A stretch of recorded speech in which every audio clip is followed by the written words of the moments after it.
the voice of Maharashtra.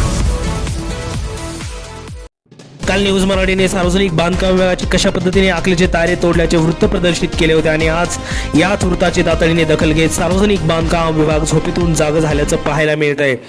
आज या संबंधित विभागाने आपली संपूर्ण यंत्रणा कामाला लावत ज्या ठिकाणी माती टाकली होती व चिखलाचे साम्राज्य निर्माण झाले होते त्या ठिकाणी जेसीबीच्या साहाय्याने सर्व चिखलाचा भाग आता हटवलाय.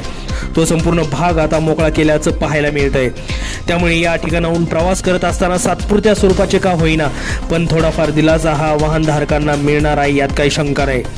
तसेच यापुढे तरी सार्वजनिक बांधकाम विभाग किमान अशा पद्धतीने काम करताना वाहनधारकांच्या सुरक्षिततेची काळजी घेईल याची खात्री बाळगूयात. तातडीने वृत्त प्रदर्शित केल्यामुळे सार्वजनिक बांधकाम विभाग झोपेतून जागे झाले व यावर योग्य उपाय केला असल्याने वाहनधारकांनी व नागरिकांनी न्यूज मराठीचे यावेळी आभार देखील मानलेत.